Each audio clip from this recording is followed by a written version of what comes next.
The crystal chandelier cast amber shadows across mahogany as the room held its breath. 3 seconds. That was all the time left before blood painted the velvet drapes of the obsidian room, before 9mm rounds turned expensive Italian suits into burial shrouds, before Sofia Rossini's 24 years ended in a private dining room where menus carried no prices and darkness cost more than rent in most Chicago neighborhoods. Her hand trembled against the silver water pitcher. The uniform hung 2 sizes too large on her frame, fabric bunching at the shoulders like she'd borrowed someone else's life. She had. Iris Cole died of bacterial meningitis at 7 years old in a Cleveland suburb, her death certificate gathering dust in a county records office until Sofia paid $3,000 to a forger in Cicero who specialized in resurrection. Don Salvatore Torino's fist slammed the table. Crystal jumped. Brunello sloshed across white linen like arterial spray. The sound cracked through the confined space with the authority of a gunshot, and Sofia watched the room transform. The old man's bodyguards shifted weight, jackets opening to reveal brushed steel catching light. On the opposite side, hands moved to waistbands with the practiced economy of men who'd killed before and would kill again without losing sleep. Luca Valenti sat motionless at the head of the table, 32 years old, the youngest capo in Chicago's blood-soaked history, and he looked like a man calculating trajectories and probabilities while everyone else prepared to die. His tailored suit probably cost $15,000. His expression cost nothing and revealed less. But Sofia had learned to read the languages people spoke without words, and Luca's stillness screamed that he knew exactly how close they stood to annihilation. Garrett Finch melted into his chair like wax near flame.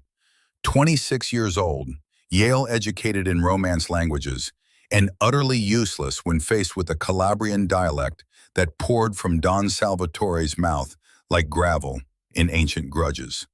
The translator's hands shook as he wiped sweat from his upper lip, his cheap suit darkening under the arms.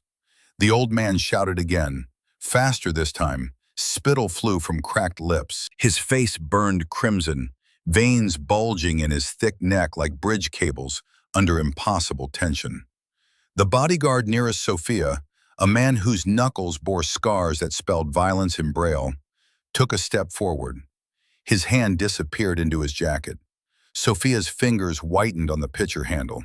In her peripheral vision, she tracked Dante Reeves reaching beneath his coat. Luca's right hand, his most trusted soldier until he wasn't, moved with the lazy confidence of a man who'd drawn his weapon so many times the motion had become muscle memory, divorced from conscious thought. The mathematics were simple and fatal. 4 of Don Salvatore's men, 3 of Luca's, a soundproof room, no witnesses. When the shooting started, maybe 2 men would walk out alive, and neither of them would be the one she needed. Leo's face flashed through her mind, 16 years old with a smile that could light rooms, even as leukemia dimmed everything else. 6 weeks. That's what the oncologist had said 3 days ago in a Northwestern Memorial consultation room that smelled of antiseptic and shattered futures.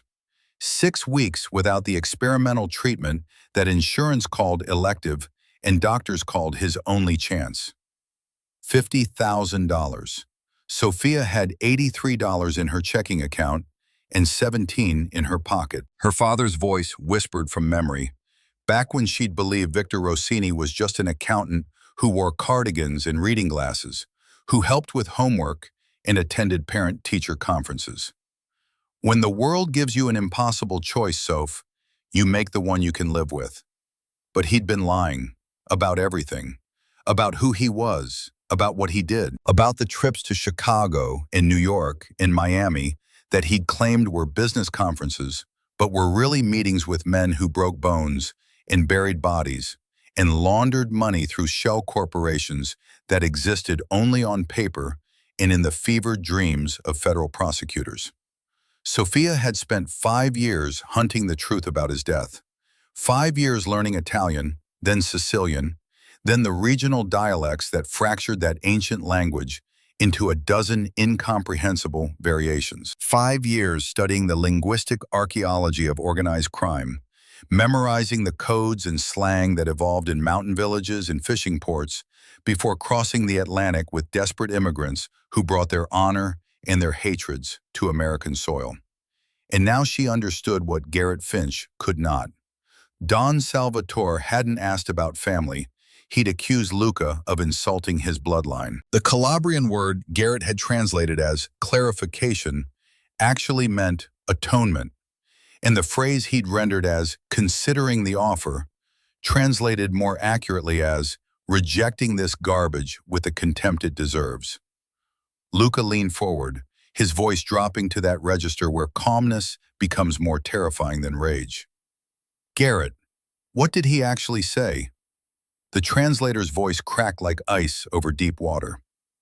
It's a very difficult dialect, sir. The rural syntax makes it. Don Salvatore's roar drowned out whatever excuse came next. His hands slammed down again, this time landing inches from the steak knife on his plate. The old man's fingers curled around the handle. Sophia felt time compress. In 3 seconds, maybe 4, someone would draw. Then everyone would. The obsidian room would become an abattoir, and Leo would die in 6 weeks because his sister bled out on imported carpet while trying to pay his medical bills. The decision crystallized with the terrible clarity that comes when all alternatives dissolve. She could stay silent, let it happen, walk away with her minimum wage and her secrets intact. Or she could speak. Her voice cut through the tension like a blade through silk, clear, sharp, unafraid in ways her trembling hands contradicted. He said your offer is an insult to his bloodline. The silence that followed felt alive, predatory. Every eye in the room turned toward her, and Sophia understood with perfect certainty that she just stepped past the point where retreat remained possible. Luca froze, his hands still inside his jacket near the Glock she knew waited there. He studied her with the intensity of a jeweler examining a stone for flaws, trying to determine if what he held was diamond or glass. Don Salvatore stared, his mouth hanging open. Confusion replaced fury on his weathered face. The bodyguards exchanged glances, uncertain whether to shoot the girl who'd just spoken or wait to see what happened next. Sophia forced her feet to move. Each step across the carpet felt like wading through concrete. She set the water pitcher down with a soft clink that sounded like thunder in the quiet. The bodyguard who'd been reaching for his weapon stood close enough that she could smell his cologne. Something expensive trying to mask the cheaper scent of fear sweat underneath. She looked directly at Don Salvatore, met those eyes that had watched men die, and felt nothing. And then she spoke again, but not in English. The Calabrian poured out rapid fire, her accent catching every guttural consonant, every rolling vowel, matching the rhythm that belonged to villages clinging to mountainsides, where vendetta was a sacrament and silence was survival. The words felt like summoning ghosts, like channeling voices from a world that existed before electricity and indoor plumbing, when honor could only be washed clean with blood. But halfway through she shifted, dropped into something older, something rarer. Arborescia, a dialect so specific that only a handful of villages in southern Italy still spoke it, preserved like amber-trapped insects by communities that had fled Albanian persecution 5 centuries ago and refused to forget. The language of secrets, of the old laws written nowhere but enforced everywhere. The Wolf of Chicago does not come to insult, Don Salvatore. He comes to build partnership. But if you prefer to be a small king of a dying hill, that is your choosing. Just do not mistake patience for weakness. The old man sat back slowly. The rage drained from his face like water from cracked clay. Something else replaced it. Respect, fear, the recognition that comes when someone speaks your grandfather's tongue better than your own children do. He looked at Luca, then back at Sophia, then at Luca again, like a man trying to solve an equation with variables that made no sense. His English came out broken, the words fighting his accent. Who is this? Luca didn't look at Don Salvatore. His eyes remained locked on Sophia, drinking in details. Her too large uniform, her white-knuckled grip on composure, the green eyes that met his without flinching, even as terror screamed through her nervous system. The lie rolled off his tongue, smooth as aged whiskey. My personal consultant. He turned to Garrett with a glance that could freeze blood. You're fired. Get out. The translator scrambled from his chair with the panicked urgency of prey escaping a predator's den. His footsteps receded down the hallway, fading into distance and irrelevance. Luca gestured to the empty seat beside him. Sit.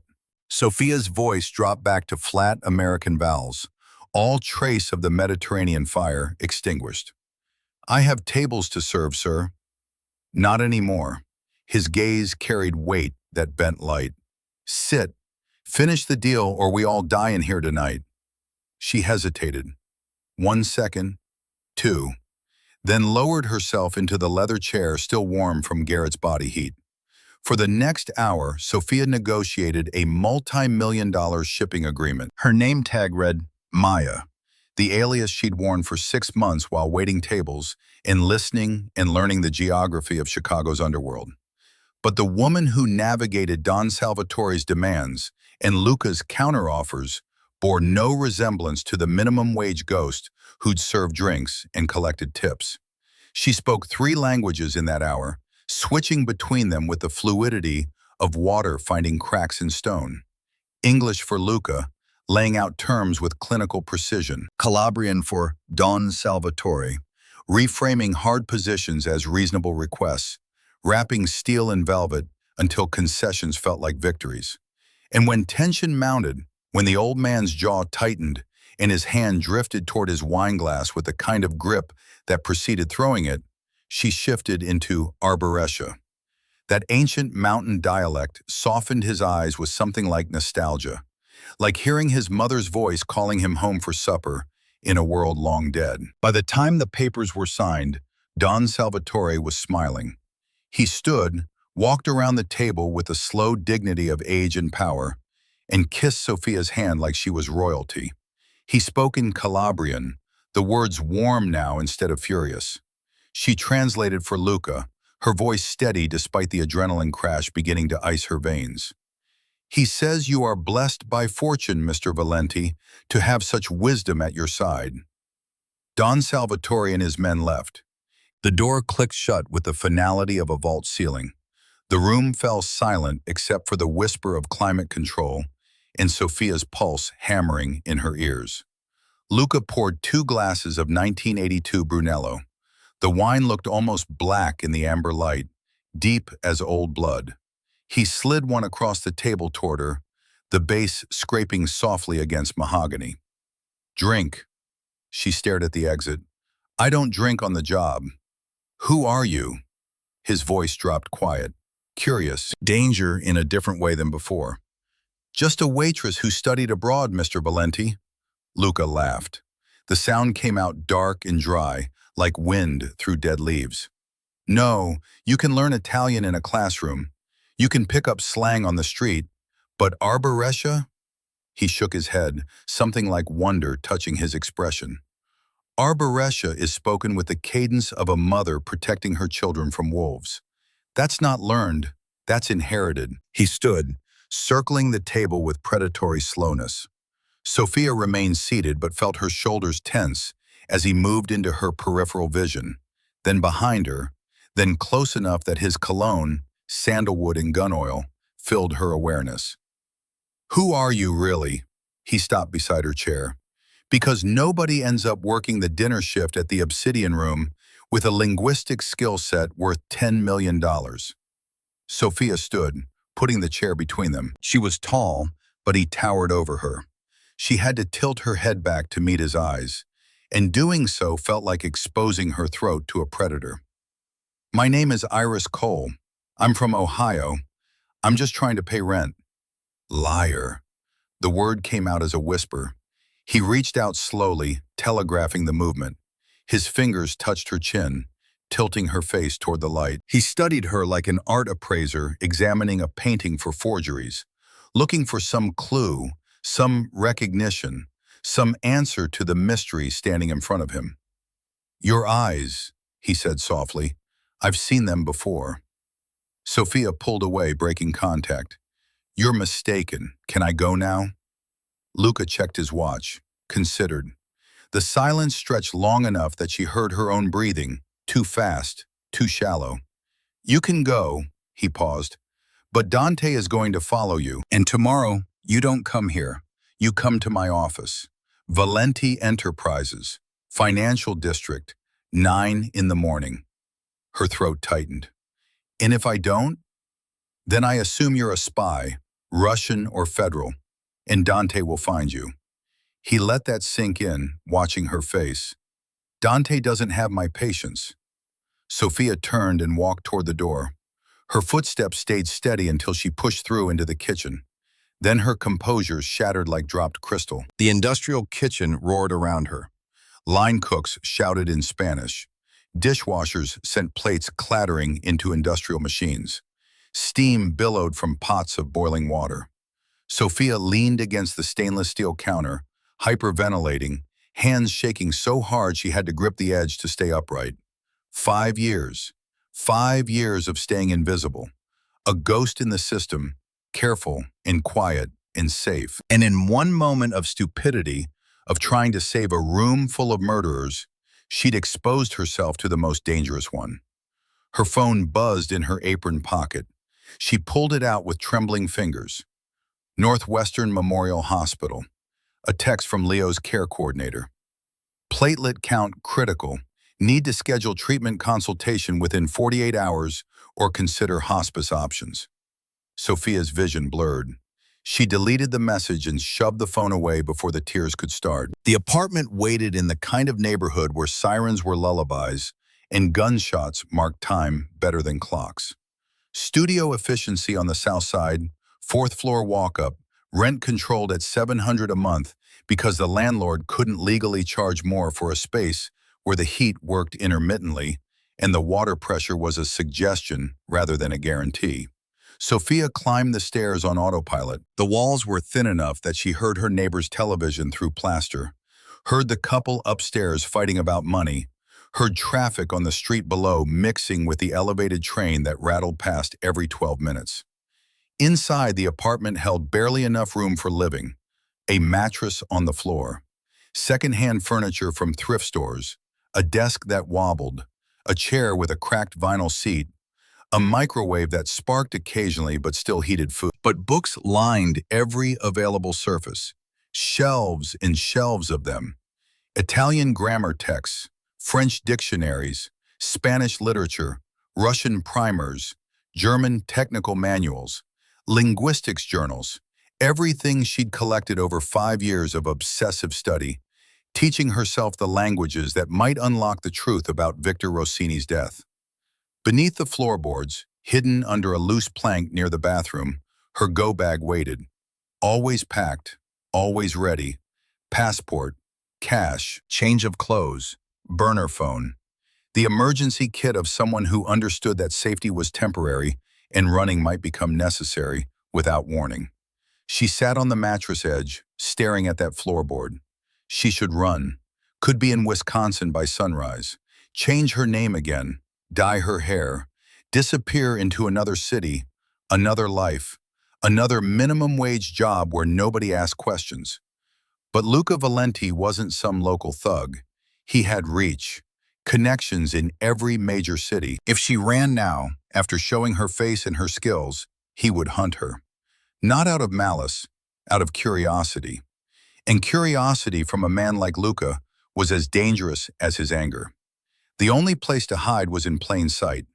Sophia thought about her father, the real Victor Rossini, not the gentle accountant who'd helped with homework, the one who'd worked for the Valentis, the one who might still be alive somewhere, living off stolen money while his daughter scraped by on tips in terror. She'd been 19 when the federal agents came. 2 suits standing in the living room of their Dayton house, badges out, expressions grave. Victor's body had been found in a Chicago alley. Robbery gone wrong. A tragedy. She remembered the funeral, the closed casket, the handful of mourners, and the two men in dark suits who stood at the back of the chapel in Cleveland, not mourning, just watching. Something had felt wrong even then. The way the agents avoided her questions, the way they closed the case within a week, the way her father's accounts had been emptied before she could access them, the money vanishing into offshore banks and shell corporations that led nowhere.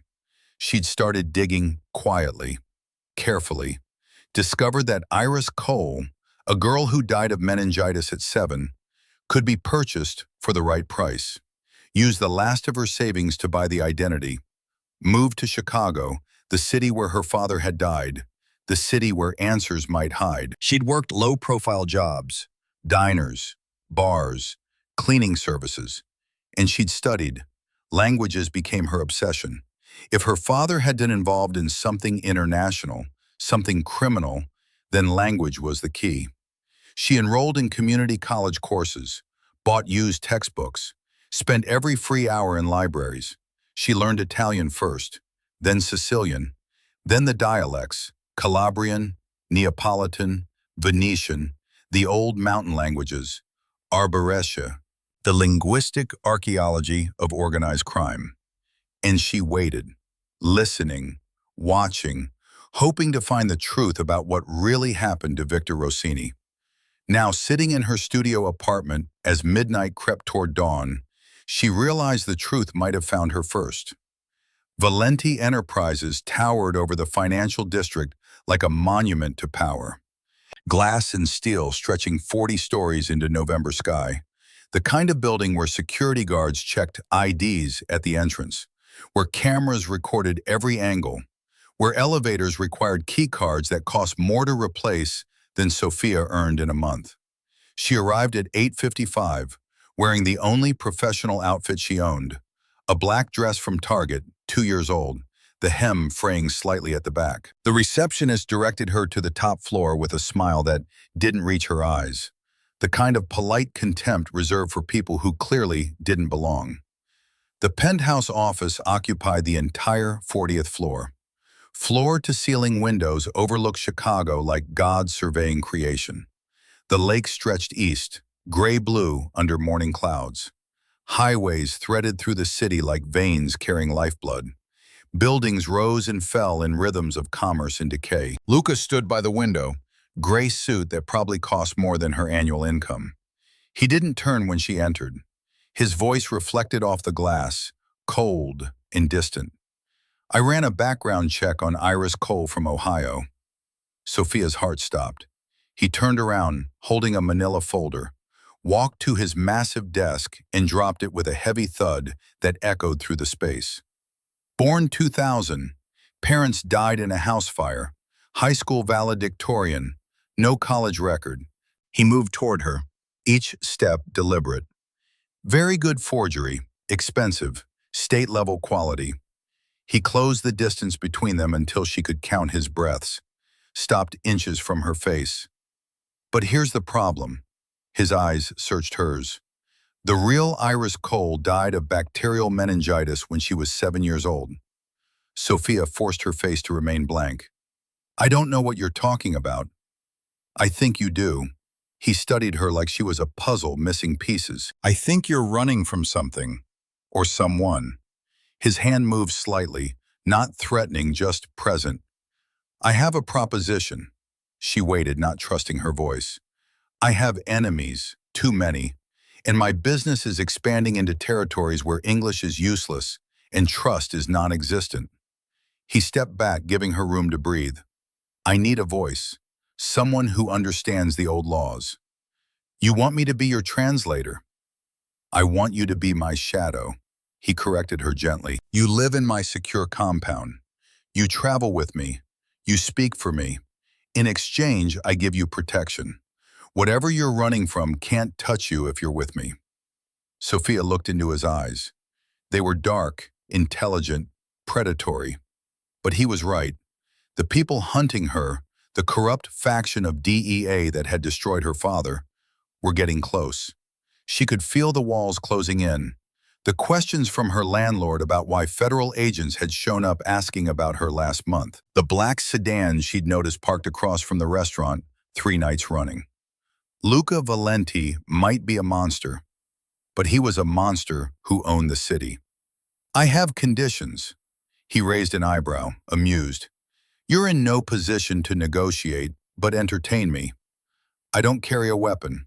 I don't participate in torture, and if I want to leave, I leave. No questions asked. He smiled, wolfish. Agreed, except for the last part. You leave when I say you're done. He extended his hand. Welcome to the family, Sophia. Her real name. He knew. Of course he knew. Men like Luca Valenti didn't survive by accepting surface answers. She shook his hand. His grip was iron wrapped in expensive cloth. The office door opened. Dante Reeves stepped in, Luca's right hand, all shoulders and scarred knuckles. Boss, the thing you asked about. Rossini. Victor Rossini. Sophia's blood turned to ice. Luca didn't look away from her. What about him? Accounts traced to Miami, operating under the name Vincent Ross. Works as a broker. Connects. Dante glanced at Sophia. Should I continue? Yes. Connects the Russian outfits with territory expansion. Been doing it for 3 years. Very quiet, very careful. Sophia felt the room tilt. Her father. Alive. Not just alive. Working. Still in the game. Still playing both sides. Still choosing money over everything else. Luca's expression didn't change. Anything else? One more thing. Dante looked uncomfortable. He's got a daughter, Sophia Rossini, age 24. Last known address was Dayton, but she disappeared 5 years ago after his alleged death. The silence stretched like wire pulled to breaking. Luca finally looked at Dante. Thank you. That will be all. The door closed. They were alone again. So, Luca said quietly, Victor Rossini's daughter, that's who you are. Sophia's hands clenched into fists. You knew. I suspected, your eyes. I'd seen them before, in a photograph my father kept. Him and Victor in Palermo, 20 years ago. Brothers in everything but blood. He moved to the window, staring out at the city. My father is dead, shot 3 years ago, and your father is very much alive, working for the Russians, building the empire that will eventually try to destroy mine. He turned back to her. The question is, Sophia Rossini, are you here to help me or to finish what your father started? She met his gaze. My father abandoned me, left me to believe he was dead while he ran away with stolen money. Whatever he's building, it's not mine. I'm here because I need $50,000 for my brother's cancer treatment, and because you're the only person in this city who can keep me alive long enough to earn it.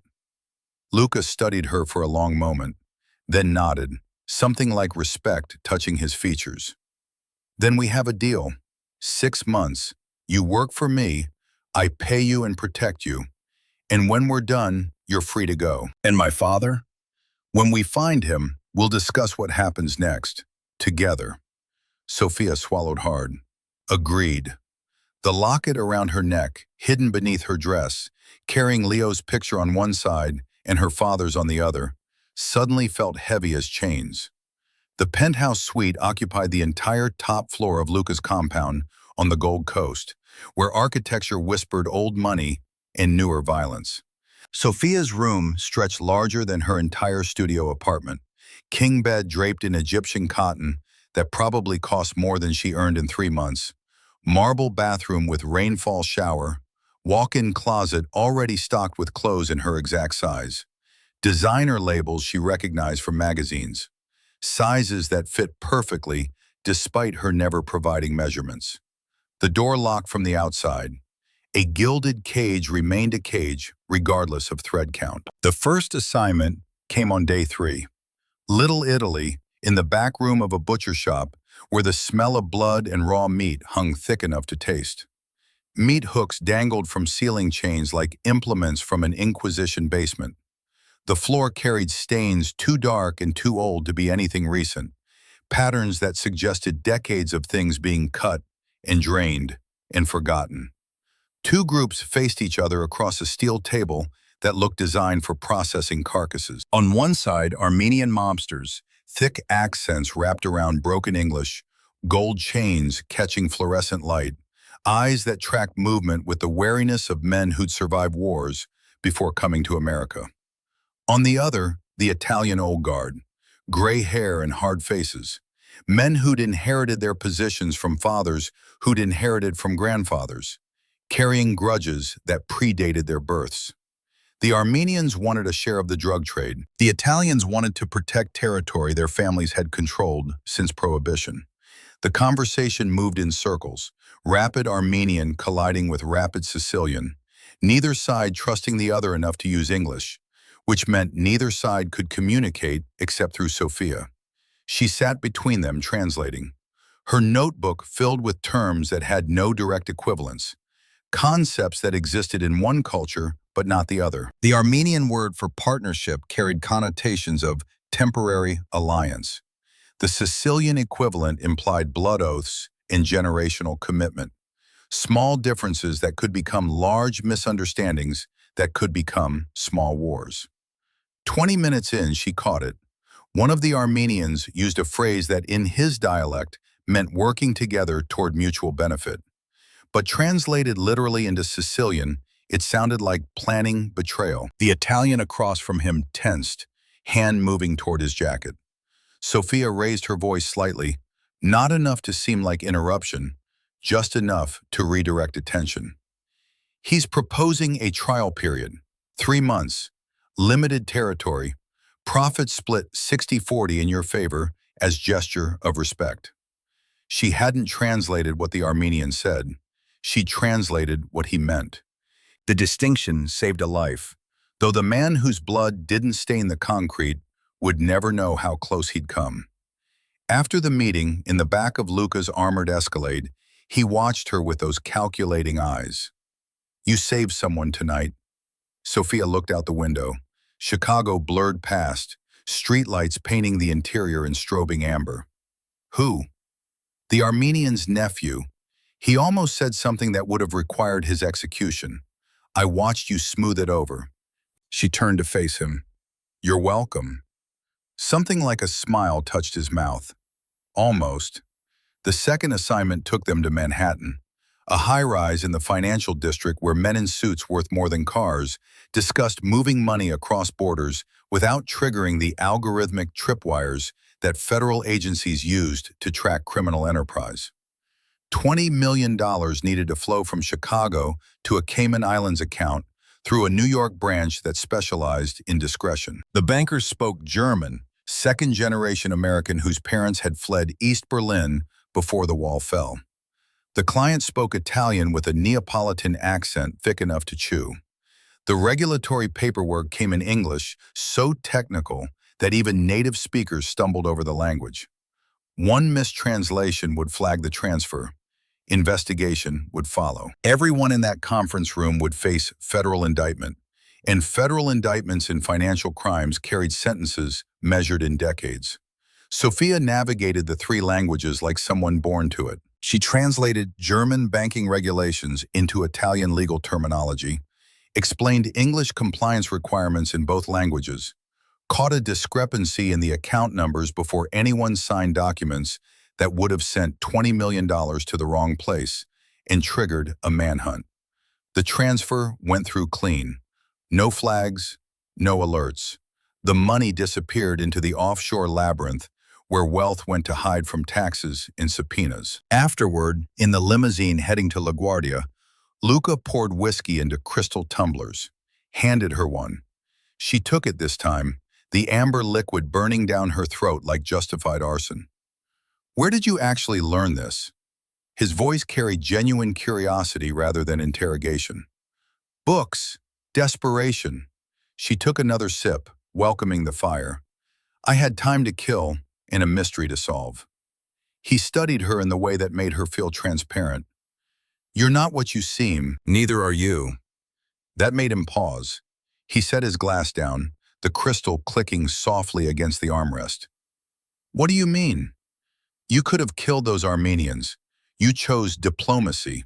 You could have intimidated that banker into compliance. You negotiated instead. She met his eyes. You're not the monster people think you are. Don't mistake strategy for kindness, Sophia. I'm not, she leaned forward slightly, but I'm also not stupid. You're surrounded by snakes, men who smile to your face and sharpen knives behind your back. You know it. That's why you need me. The silence stretched long enough that she heard the whisper of tires on asphalt, the distant horn of another vehicle.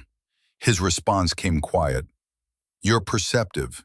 That will either save your life or end it. She didn't ask which. Over the next 2 weeks, patterns emerged.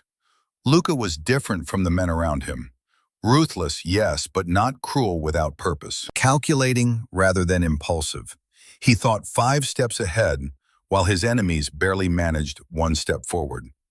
And he was profoundly alone. Dante Reeves, his supposed right hand, was competent but not trustworthy. Sophia watched the way Dante looked at Luca when he thought no one noticed. Measuring, waiting, evaluating when the throne might become vacant and who might fill it. The other soldiers were loyal only to their paychecks. When Luca paid, they followed. When someone else offered more, they'd vanish like smoke. Luca had built an empire, but had no one he could truly trust. Until now. Until a woman with a dead girl's name and a living father's crimes started translating not just languages, but loyalties. Trust was dangerous in his world, but it was forming anyway, slowly, carefully, like ice crystallizing over deep water. She felt it in the way he asked for her opinion on deals, not just her translations, but her assessment of character, her reading of body language, her sense of who might betray and who might stay bought.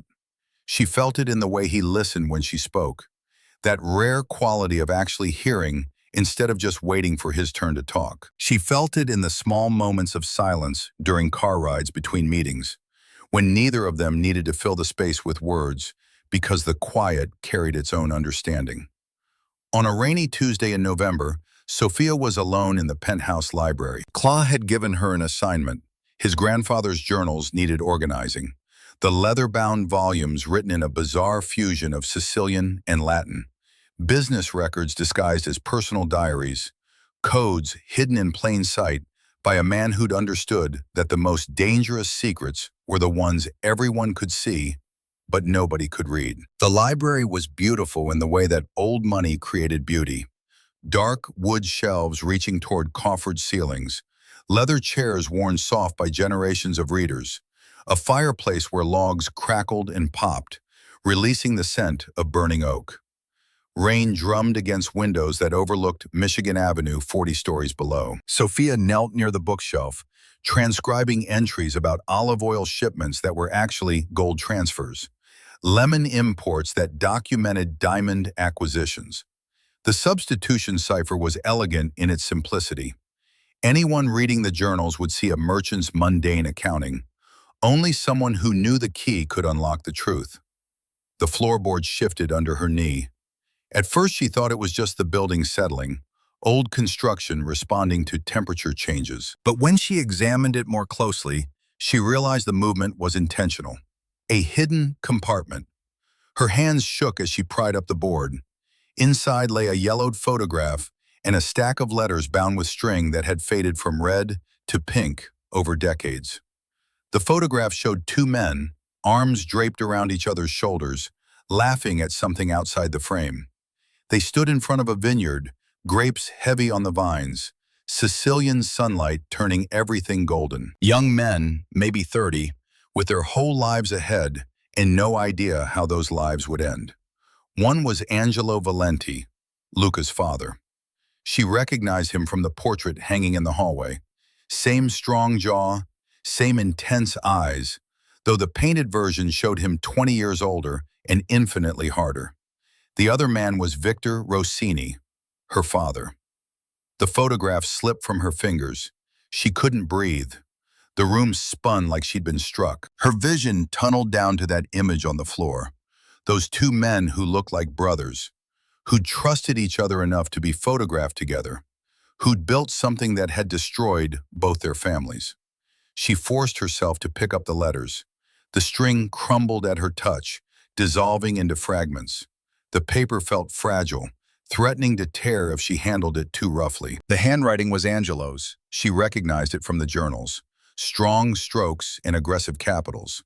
The first letter was dated 2 months before her father's supposed death. Vincent, the DEA is pressing harder. I have to give them a name or they'll dismantle everything we've built. I'm sorry, brother. I have to give them you. The second letter came in her father's hand, careful and measured. Angelo, I understand. Do what you must to protect the family, but protect Sophia if you can. She doesn't know anything. Keep her innocent. The third letter was dated 1 week after the federal agents had shown up at their house in Dayton, after the funeral in Cleveland, after Sophia's world had shattered into before and after. Victor, the bonds are transferred, Cayman account active via Miami branch, safe passage arranged, new identity waiting, but you must leave the girl behind. If they know she exists, they'll use her to find you. Disappear completely, become someone else. I'll make sure she stays safe. Sophia's blood turned to permafrost. Her father hadn't been killed by the DEA. He hadn't been killed by the Valentis. He'd been saved by them, given money and identity and freedom, while she'd mourned a corpse that never existed, while she'd scraped by on minimum wage, while she'd studied and searched and struggled to understand why he'd been murdered. He'd chosen to leave her, chosen money over his daughter. Let her believe he was dead for 5 years while he lived in Miami under a new name, building new criminal empires, making new alliances. The betrayal cut deeper than any violence could have. Her father wasn't a victim. He was a coward, a thief, a man who'd abandoned his child rather than face consequences for his crimes. She sat on the floor, the letters scattered around her like evidence of her own stupidity. How many hours had she spent learning Italian to understand the world that killed him? How many nights had she cried herself to sleep over a man who wasn't dead, who'd simply decided she wasn't worth the inconvenience of parenthood? The door opened. Sophia shoved the photograph and letters into her sweater, her heart hammering against her ribs. Luca walked in, jacket removed, sleeves rolled up. There was a cut on his knuckles, fresh enough that blood still beaded at the edges. He'd been in a fight. Recently, probably in the last hour. We have a problem. He dropped into one of the leather chairs, rubbing his temples with the kind of weariness that came from carrying too much weight for too long. Sophia stood, brushing imaginary dust from her jeans. What kind? Matteo, my cousin. He runs the New York operations. Luca looked up at her, and for the first time since she'd met him, he looked vulnerable. He's here in Chicago, demanding a meeting tonight. Why is that a problem? Because Matteo killed my father. He stated it flatly, without emotion, like reporting weather. He doesn't know that I know, but I know, and tonight I'm going to kill him. The room fell quiet except for rain against glass and logs settling in the fireplace. I need you there, Sophia. His eyes found hers.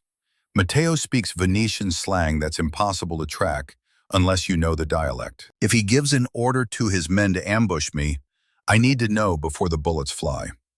The photograph in her sweater burned against her skin, her father's face smiling next to Angelo Valenti's. Brothers, betrayers, the sins of fathers passed down like heirlooms. She could let Matteo kill Luca, let the Valenti line end in blood the way it deserved. Justice for what they'd done to her family, even if that justice was delivered by accident and ignorance. But Luca had given her shelter, protection, a purpose beyond scraping tips and hiding from federal agents who asked too many questions.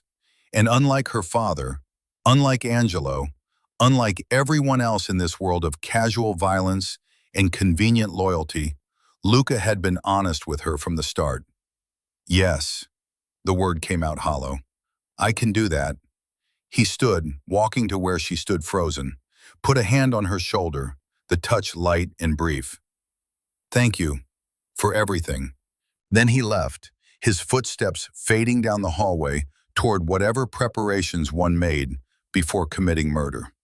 Sophia waited until silence settled, then pulled out the photograph, stared at the two men laughing in Sicilian sunshine, whispered to the image, "I'm sorry, Papa." But she didn't know who she was apologizing to.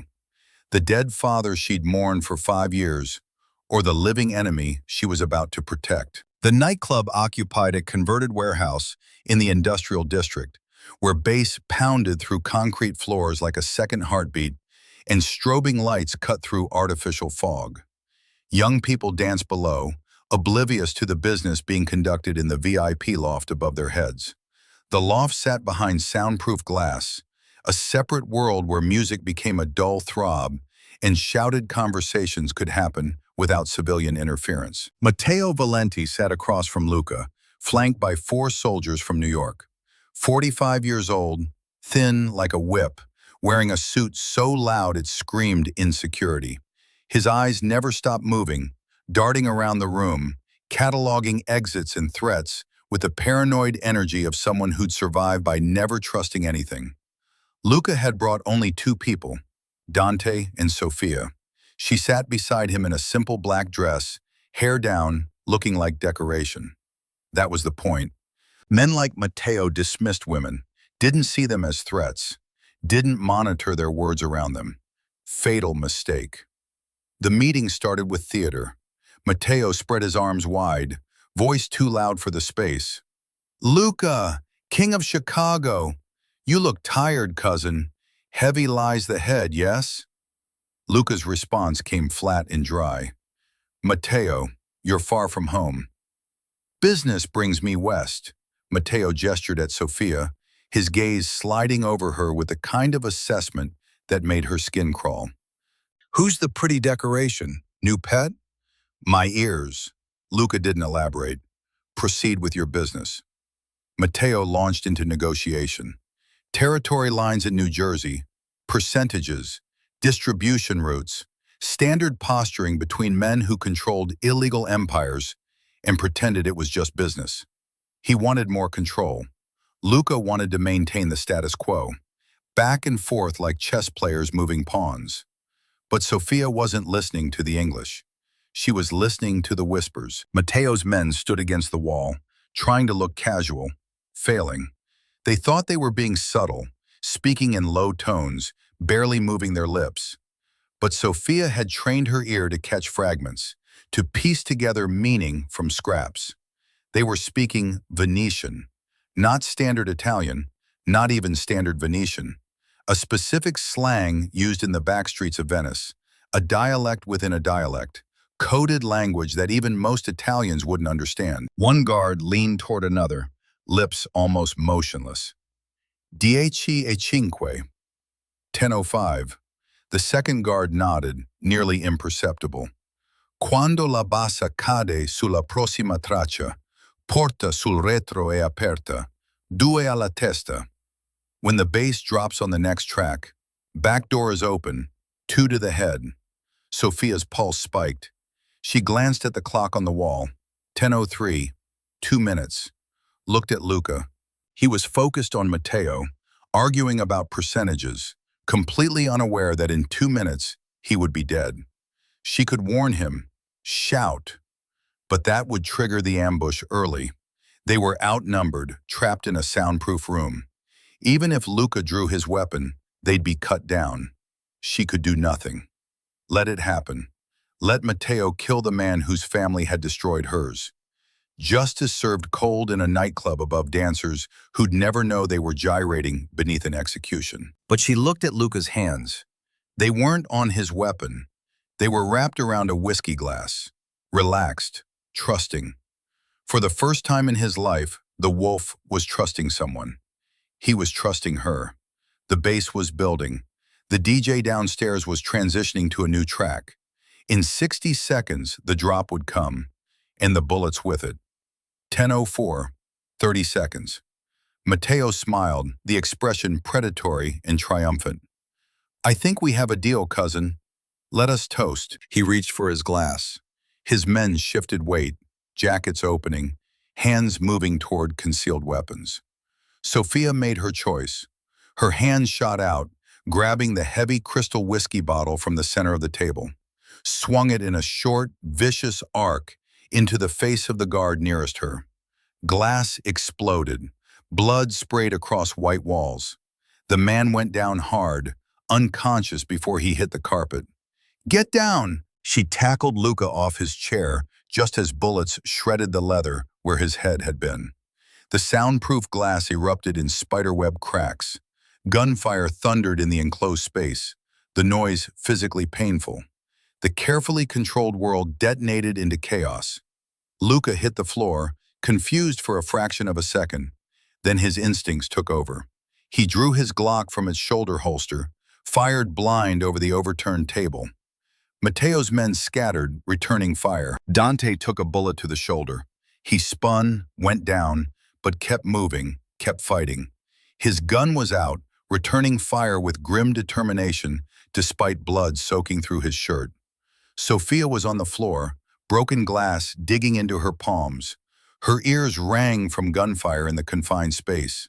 She shouted over the deafening roar, "They're coming from the back door!" Venetian dialect said back door. Luca's eyes snapped to her. Shock, realization. She'd known. "Can you shoot?" His voice barely audible over the cacophony. "I hate guns. Learn to love them." He slid a spare pistol across the floor, compact 9mm. Sophia grabbed it. Her hands were shaking. Memories flashed. Her father teaching her to shoot. Summer afternoons in Ohio. Tin cans on a fence. Back when the world made sense and lies were small instead of life-destroying. A gunman appeared at the loft railing, coming from the stairs. Matteo's backup. Sophia didn't think. Raised the pistol. Squeezed the trigger. The recoil jarred her arm. The shot went wide, punching a hole in drywall. The second shot didn't miss. The man stumbled, fell, tumbled down the stairs in a graceless heap of expensive suit and wasted violence. Luca popped up from behind the table, fired 2 precision shots. 2 more of Matteo's men went down, their weapons clattering useless to the floor. The music downstairs still pounded. The civilians below had no idea a war was happening 20 feet above their heads. Dante grabbed Luca's arm with his good hand. "Boss, fire escape, now!" They ran. Bullets chipped concrete around them, ricochets singing through the air like angry hornets. Burst through the side exit into cold Chicago night. The metal fire escape was slick with rain, treacherous underfoot. Sophia's heels broke. She kicked them off, ran barefoot on freezing metal, feeling each step like knives. They scrambled down 3 stories, jumped the last few feet into an alley that smelled of garbage and old urine. Luca's car was waiting, but all 4 tires were slashed, flat, useless. "Set up," his voice came out tight with fury. "We're on foot." They ran through alleys, over chain-link fences, through parking lots. Rain came down harder, cold enough to numb exposed skin. Sophia's dress was plastered to her body. Her feet were bleeding, leaving red footprints on concrete, but she couldn't feel them through the adrenaline. They ran for what felt like hours, but was probably only minutes. Finally reached a safe house, nondescript brownstone in a quiet neighborhood where trees older than the city provided cover, and nobody asked questions about gunfire because they'd learned questions shorten lifespans. Luca had keys. He unlocked the heavy steel door, engaged security bolts, triple locks, then slid down the wall, breathing hard. Blood seeped from a graze on his arm. Not serious, but bleeding. Dante collapsed nearby, his shoulder a mess that needed a hospital he couldn't go to, because hospitals meant questions, and questions meant federal attention. Sophia stood in the middle of the room, the gun still in her hand, dangling at her side. She was shaking violently, adrenaline dumping out of her system all at once, shock settling in like winter fog. The room was silent except for labored breathing and rain against windows. Luca looked up at her. His eyes were raw, the mask gone. This wasn't the calculated crime boss. This was a man who just survived an execution. You saved me. His voice came rough, hoarse from the smoke and shouting. You could have let them kill me. Why didn't you? Sophia dropped the gun. It clattered on hardwood. She reached into her soaked dress, pulled out the crumpled photograph, water-stained, ink running, but still visible. Threw it at his feet along with the letters, soaked through but readable. Because I want the truth. Her voice broke. Tears mixed with rain on her face. Your father killed mine. Your family destroyed my life. I should have let you die. She was shaking, not from cold, from rage, from grief. So tell me, Luca, tell me why I shouldn't put a bullet in you right now. He stared at the photograph on the floor. The water damage made the colors bleed, but he recognized it instantly. His father, younger, smiling. And another man, arms around each other, brothers. You're Victor's daughter. Not a question, a realization that explained everything. My name is Sophia Rossini. She spat the words like poison. And I want to know why. Luca stood slowly, wincing. The cut on his arm still bled, dripping onto the floor. He ignored it. Walked to a painting on the wall, cheap landscape, the kind bought at furniture stores, swung it aside. Behind was a safe. He spun the dial, opened it, pulled out a leather ledger, walked back to her, flipped it open, showed her a page. She looked at the entries, dates, amounts, account numbers. One line stood out. Transfer to V. Ross, Cayman account via Miami branch. 10 million. Status, safe passage complete. Victor wasn't killed by the Valentis, Sophia. Luca's voice was careful, like diffusing a bomb. He was our banker, handled offshore accounts, bonds, laundering. He had access to everything. He stole $10 million in bearer bonds, planned it for months. My father didn't sell him out. My father helped him fake his death. He paused, letting that sink in. Why would he leave me? Her voice came out small, broken. Luca knelt in front of her. He didn't touch her, just watched her with something that might have been compassion if monsters were capable of such things. Because if the other families found out Victor stole from us, they would have tortured his daughter to find him. My father took the heat for the missing money, told everyone it was lost in a bad investment, protected your father's secret, protected you. The world collapsed. The narrative Sophia had built her entire survival on crumbled into dust. The noble father, the evil mafia, the clear lines between good and evil, all lies. Her father wasn't a victim. He was a thief. He hadn't been murdered. He'd chosen money over her, had left her behind. Let her believe he was dead for 5 years while he lived in luxury somewhere in Miami, working for Russians, building empires, making alliances. She sank to her knees, sobbing, ugly, raw crying that came from deep in the chest, the kind that hurt physically. Luca knelt in front of her, still didn't touch her, just spoke quietly. We're both orphans of men who love money more than their blood. Matteo knows you're with me now. He saw you shoot his man. You're in the war, Sophia. You can hate me later, but tonight, we survive. She looked up, vision blurred with tears. Something was hardening in her chest, grief transforming into something colder, sharper. Where is he? Her voice dropped an octave, became steel. My father, where is he? I can find him, but first we take back my city. Sophia swallowed hard. The locket around her neck, Leo on one side, Victor on the other, felt like it was strangling her. Agreed. The drive took them deeper into Chicago's hidden anatomy.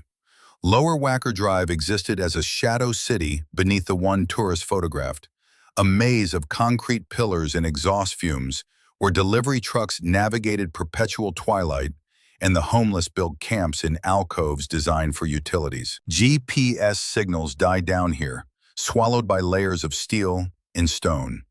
The air tasted of diesel and standing water. Luca drove a beat-up sedan he kept in the safe house garage for exactly these situations. Untraceable plates, no GPS, anonymous enough to blend with the service vehicles that haunted these depths. They descended the ramp like entering a different epoch, leaving behind the gleaming towers and manicured parks for something older, more honest in its ugliness. The maintenance entrance to the Marina City Foundation hid behind a door covered in graffiti tags layered so thick they formed geological strata of spray paint. Most people would walk past it 100 times without registering its existence. Luca kicked it open, the hinges screaming like wounded animals. They descended 3 flights of stairs that grew progressively darker, colder, damper. The smell intensified, mold and rust, and the peculiar mineral scent of water that had been sitting in stone for decades. Sophia's footsteps echoed off concrete, each sound bouncing back distorted until it seemed like an army followed them into the earth. The vault door waited at the bottom, embedded in bedrock like it had grown there. Massive steel, no keypad, no visible handle, just a dusty speaker grill that looked like it hadn't functioned since the Nixon administration. The metal bore the scars of time, oxidation creeping in from the edges, small dents that might have been from hammers testing whether brute force could accomplish what knowledge could not. Luca aimed his flashlight at the door while his other hand held his Glock trained on the stairwell behind them. "Do it!" Sophia stepped up to the microphone, closed her eyes, drew breath. She had to channel a voice from 70 years ago, shape her vowels into the hard, stony sounds of peasants who'd worked vineyards on volcanic slopes, who'd known hunger and occupation and vendettas that spanned generations. She had to reach back through time and speak the way Luca's grandfather had spoken when he'd recorded this security measure, before age had weakened his voice, when he'd still been strong enough to bury his enemies personally. She opened her mouth. The words emerged in arborescia, ancient and guttural. Lusangu si lava kulusangu. Blood is washed by blood. The pronunciation had to be perfect. The specific vowel quality, the precise consonant articulation, the rhythm that marks someone who'd learned the language from mothers and grandmothers rather than textbooks. One syllable wrong and the mechanism would lock forever, sealing $50 million behind steel too thick to cut. Silence stretched. Sophia's heart hammered against her ribs. Luca's breathing sounded loud in the confined space. Then metal groaned. Deep inside the door, gears that hadn't moved in half a century ground to life. The sound built like an earthquake, starting small and growing. Mechanical teeth biting into mechanical grooves. Ancient machinery waking from hibernation. The door swung open on hinges that protested every inch. Inside, stacked on wooden pallets that had warped with humidity, sat proof that some fortunes survived their architects. Gold bars in neat rows, their surfaces dulled by time, but still unmistakably valuable. Velvet bags that sagged with the weight of uncut diamonds. Vacuum-sealed bricks of cash in denominations that predated modern anti-counterfeiting measures. Currency so old it had become collectible, independent of face value. $50 million, conservatively estimated. Untouched since the mid-70s. Untraceable wealth accumulated before computers tracked every transaction, before banks reported suspicious deposits, before the government built its panopticon of financial surveillance. Luca let out a breath he'd been holding since entering Lower Wacker. "We're back in business." He reached for a bag of diamonds, testing the weight. The velvet had faded from deep purple to dusty mauve, but the stones inside were eternal. Then applause shattered the moment. Slow, sarcastic, each clap echoing off stone like mockery given acoustic form. Luca spun, gun rising, shielding Sophia with his body. Dante Reeves stepped from the stairwell shadows, his wounded shoulder still in a sling, but his gun hand steady. Behind him materialized 4 more men, Matteo's enforcers, weapons drawn, spreading out to cut off escape routes. "Dante!" Luca's voice broke on the name. Betrayed. The man shrugged with his good shoulder. Matteo pays better, boss, and he promised me the north side when this is done. He moved closer, casual, despite the guns in the vault and the blood that was about to spill. You were getting soft, listening to this waitress, taking advice from a woman. The contempt in his voice could have etched glass. My family has debts, real debts.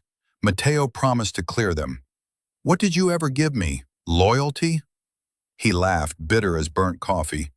Thanks for opening the vault, though. Matteo couldn't figure out the dialect. We tracked your car from the safe house. Knew you'd come for the reserves eventually. Sophia pressed her back against gold bars that felt cold, even through her jacket. They were trapped underground, outnumbered, betrayed by someone who'd eaten at Luca's table and called him boss for 5 years. Dante aimed his weapon at Luca's chest. Any last words? Luca looked at Sophia, not afraid, sorry, like he'd failed her somehow by trusting the wrong person. Then his expression changed, hardened into something sharp and clean. Just one. He locked eyes with her. Duck! Sophia dropped instantly. Luca didn't shoot Dante. He shot the fire suppression pipe running along the low ceiling directly above the traitor's head. The pipe exploded, decades of pressure releasing all at once. Chemical foam and rust-brown water blasted into Dante's face with enough force to knock a man down. Dante screamed, stumbled backward, clawing at his eyes. Luca grabbed a 20-pound bag of diamonds and hurled it like a missile into the face of the second gunman. The man's nose shattered with an audible crack, blood fountaining as he collapsed. Move! Luca's hand found Sophia's, pulled her to her feet. They ran deeper into the vault toward a secondary exit Luca remembered from childhood visits with his grandfather. Bullets pinged off gold bars, the ricochets singing deadly songs through enclosed space. The sound was deafening, physically painful, like being trapped inside a bell while it rang. They burst through a maintenance hatch onto a grate overlooking the Chicago River. The water churned 10 feet below, black and toxic, carrying God knew what from storm drains and industrial runoff. The smell hit them, sewage and chemicals and organic decay. Luca didn't hesitate. Jump! They leaped together into water cold enough to stop hearts. The shock drove air from Sophia's lungs. She gasped, swallowed foul liquid that tasted of oil and rot, gagged as the river tried to drown her. The current grabbed them immediately, stronger than she'd expected, pulling them downstream into darkness. Behind them, muzzle flashes lit the grate as Dante and his men fired blindly into the water. But the current had already swept Luca and Sophia away, carrying them under bridges and past abandoned piers, deeper into the industrial arteries that drained the city's filth into the lake. They washed up near a service dock in River North, shivering, soaked, alive.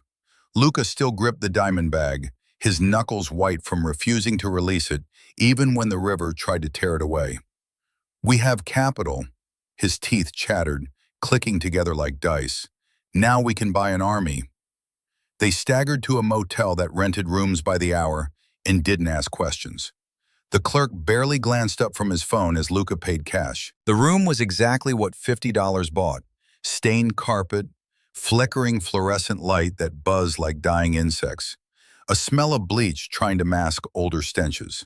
But it was warm. That's all that mattered. Sophia draped her soaked clothes over the radiator. Steam rose, filling the room with the scent of river water evaporating. Luca was on a burner phone, calling in favors from mercenaries, men who cared only about payment, who'd fight for whoever met their price, and never asked questions about legality or morality. When he hung up, he looked at her. Really looked, like seeing her clearly for the first time. Matteo thinks we're dead or running. He's hosting a victory gala tomorrow night, Lyric Opera House. He's going to announce consolidation of the families, crown himself king. Sophia's voice came out flat. And we're going to crash his coronation. No. Luca crossed the room to where she stood, brushed a strand of wet hair from her face. the touch electric despite everything. I'm going. You're getting on a bus to Iowa. Disappearing. She slapped his hand away. Don't insult me. Mateo's bringing in Calabrians and Russians. You don't speak Russian. Don't speak Calabrian well enough to catch if they're plotting to kill you during the toast. She stepped closer, invading his space. You need ears inside. The adrenaline, the survival, the intimacy of nearly dying together had blurred every line between them. Luca grabbed the back of her neck, pulled her forehead against his, their breathing synchronized. If you walk into that opera house, Sophia, there's no coming back. You become a target for life. She whispered against his lips. I was a target the day my father left me. Let's finish this. He kissed her then, not soft, desperate, a seal on a blood pact. It tasted of river water and revenge, of two people who'd chosen each other not out of love, but out of necessity, who'd become allies in a war neither had wanted, but both would finish. When they broke apart, neither spoke. There was nothing more to say. Tomorrow they would walk into the lion's den and take back the city or die trying. The Lyric Opera House glowed like a jewel box against the November night. Limousines lined Wacker Drive, disgorging men in tuxedos and women in gowns that cost more than cars. Paparazzi were kept at a distance by security that looked more tactical than ceremonial. Earpieces and watchful eyes scanning for threats among the invited guests. Sophia wore emerald silk stolen from a boutique that owed Luca protection money, the owner happy to provide wardrobe in exchange for continued existence. The dress, Luca's voice carried through the hall with the confidence of a man who owned the room, regardless of whose name was on the deed. Found it refreshing. While eyes tracked Luca, Sophia slipped in through the caterer's entrance, grabbed a champagne tray, became invisible the way service staff always were, present but unseen, furniture with pulses. She circulated near the private boxes where real power sat, Russian mobsters speaking in their harsh, consonant-heavy tongue, Colombian envoys whispering in rapid Spanish. She tuned her ear to dangerous frequencies, filtering out the classical music and polite conversation, focusing on the words that mattered. A Russian man leaned toward his companion near the bar, spoke low and fast in his native language. Bomba ustanoblena v polnok. The bomb is set for midnight. Sophia's blood froze. He continued. Kogda nachnetsya fejerwerk, scena vzorvotsya. Vok umriot. Mateo umriot.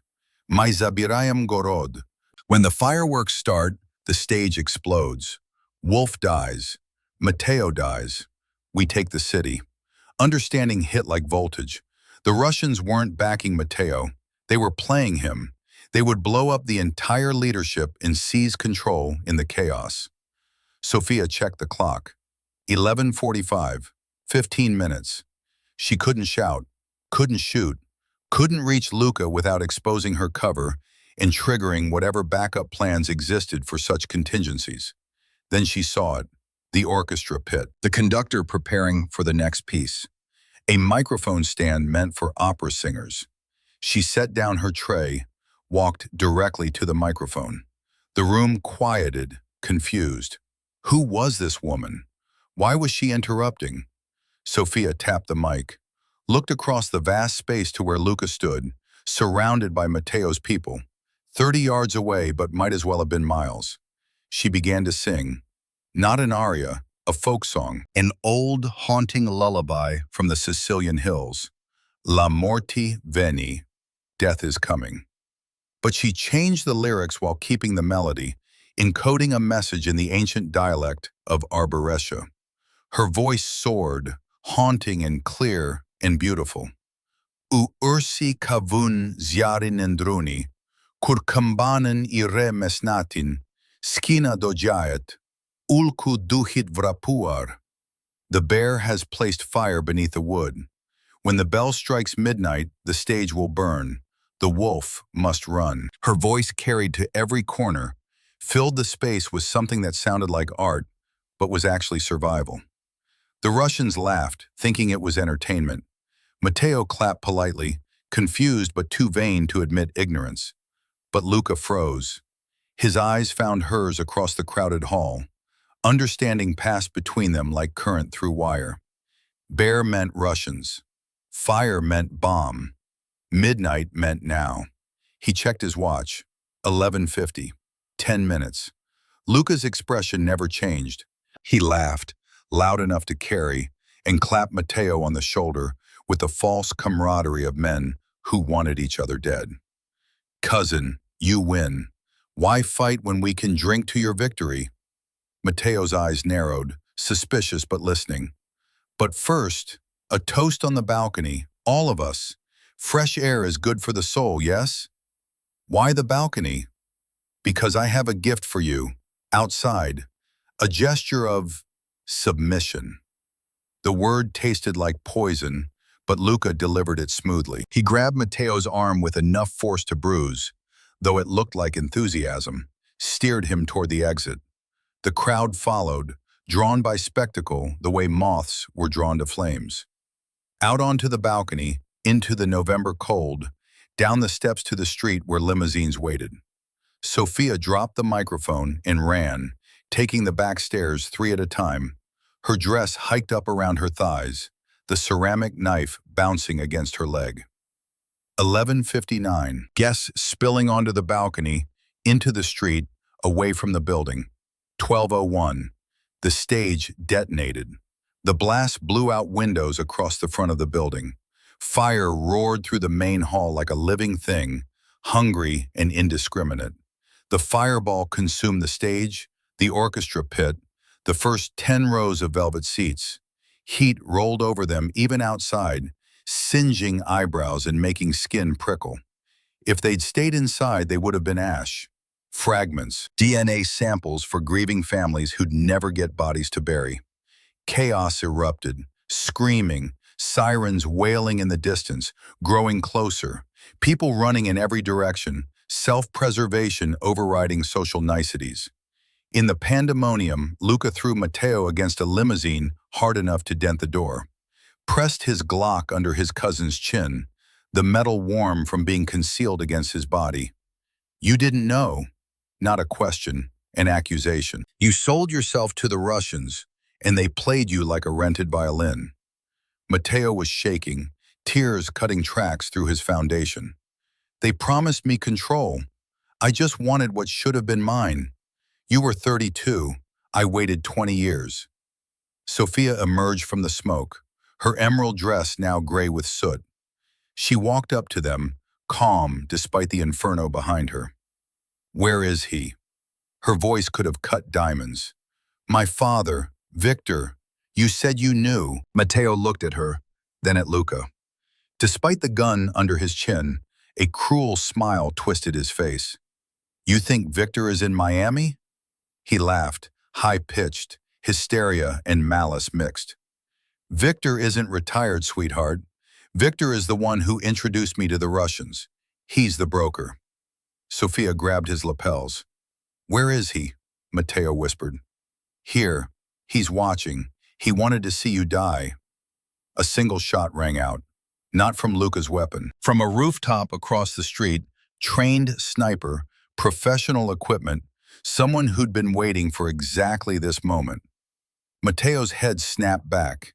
He crumpled to the pavement, dead before his knees buckled, silenced before he could reveal the location.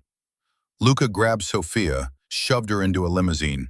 Go! Drive! The car peeled out, tires screaming, racing into the Chicago night, while behind them the opera house burned, and sirens converged, and somewhere in the shadows Victor Rossini watched his daughter escape again. Inside the car, Sophia's hands gripped the steering wheel until her knuckles went bone white. He was here, the whole time, watching me. Her voice cracked. He wanted me dead. Luca's hand covered hers on the wheel.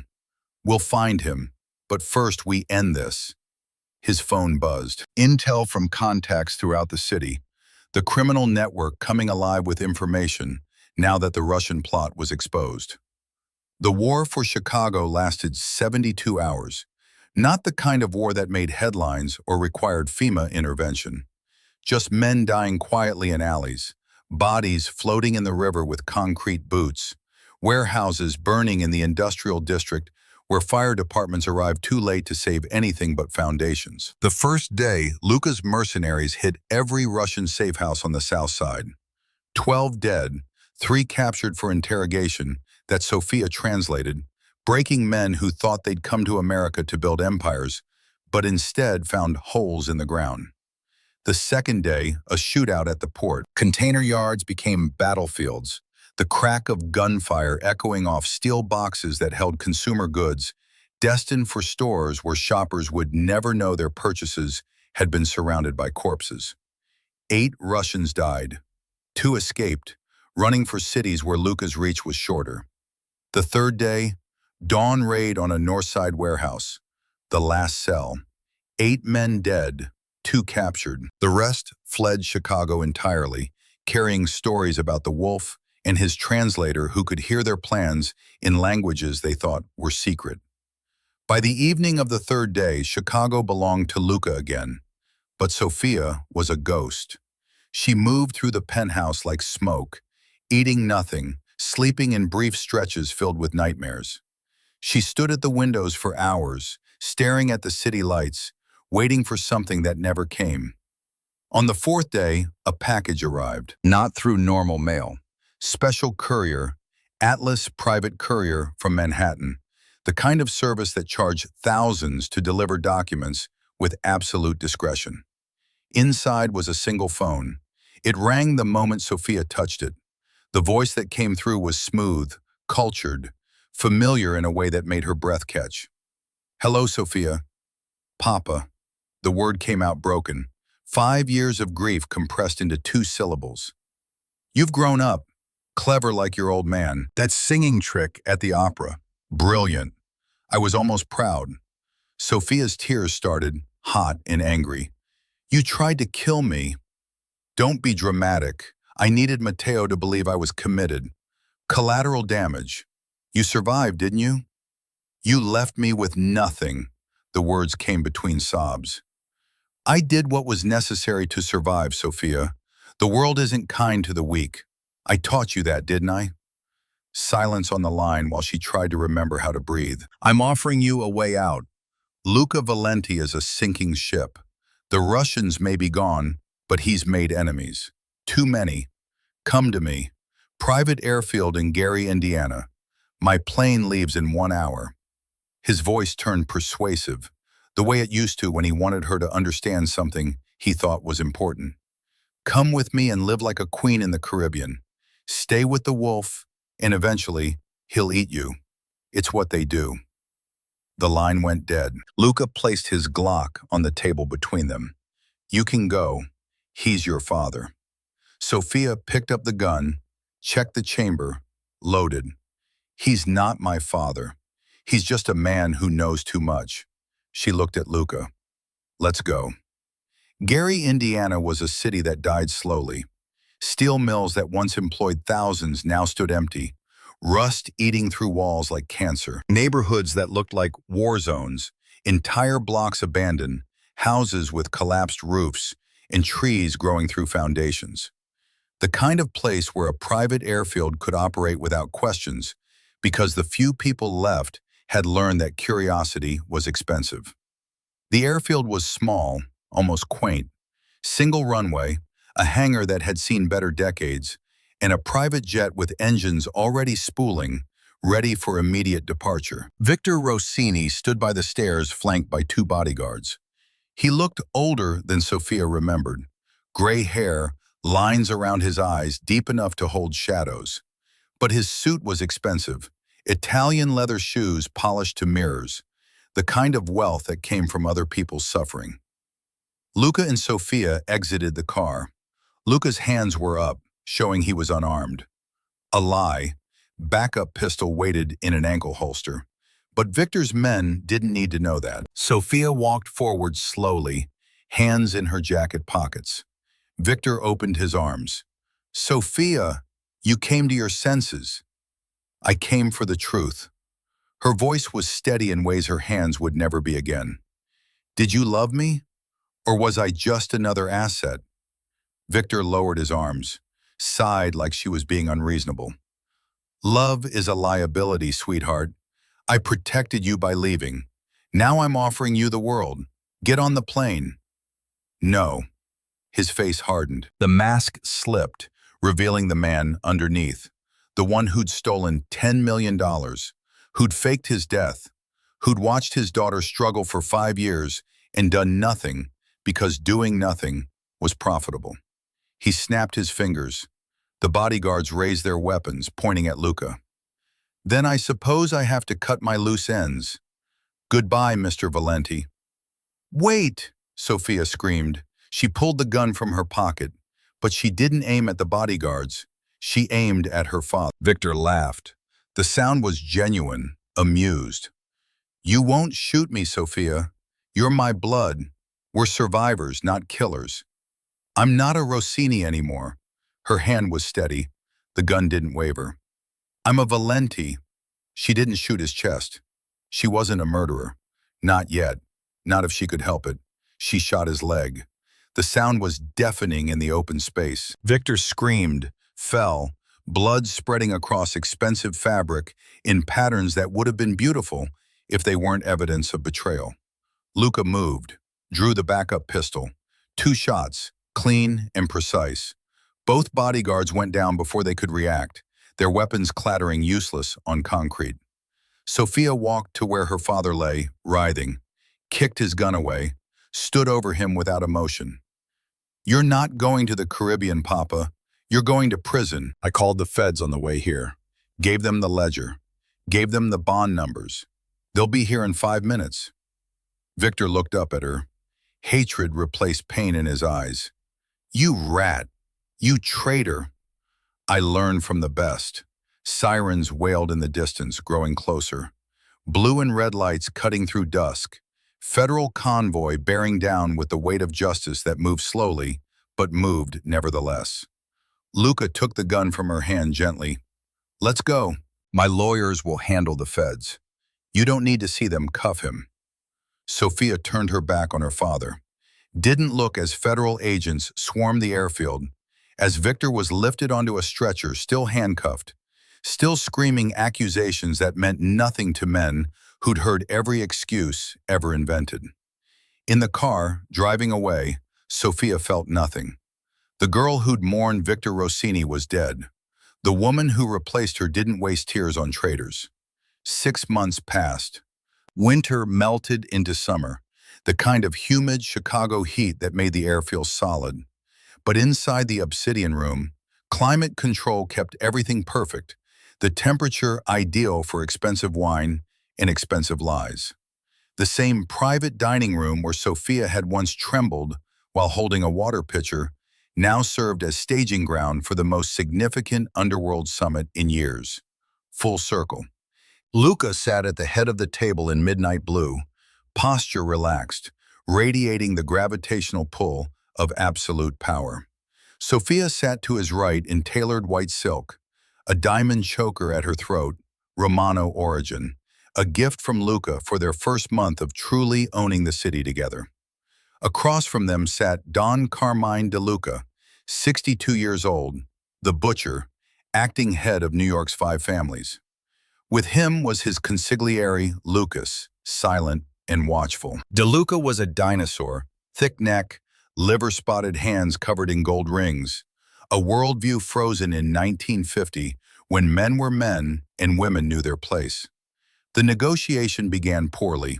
De Luca pushed the contract away like it was contaminated. Percentages unacceptable. He didn't look at Luca, looked past him, through him, and certainly didn't look at Sophia. To him she was decoration, a mistress allowed at the table to keep the boss happy. Percentages are fair, Carmine, 60-40. I control the ports, you control the unions. Standard rate. Standard for a man who commands respect. De Luca leaned forward. But I hear things. I hear your house is built on sand.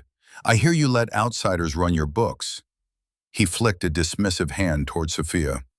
I hear you take counsel from the help. The room went silent. Bodyguards tensed.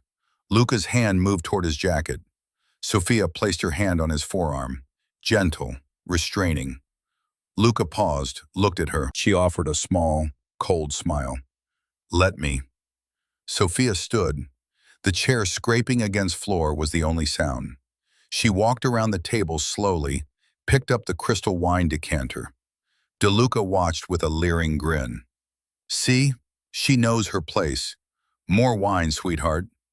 Sophia stopped behind his chair. Didn't pour wine. Leaned down, lips inches from his ear. Whispered in English. "You're mistaken, Don Carmine. I'm not here to serve you.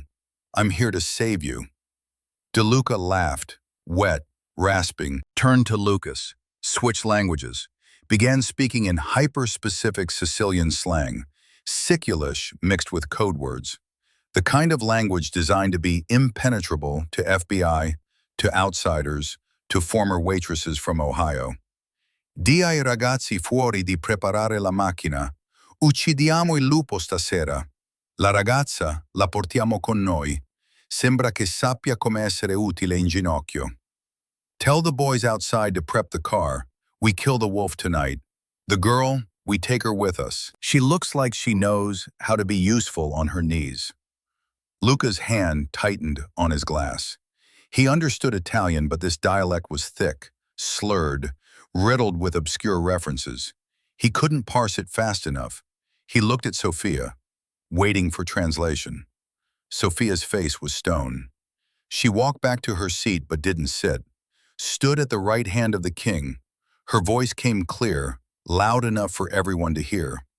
"Luca, Don Carmine just ordered his men to kill you. He intends to kidnap me."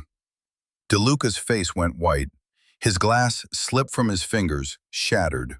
Blood-red wine spilled across white linen like prophecy. "She lies," he stood shouting. "She doesn't know what she's hearing. It's nonsense." Sophia switched languages.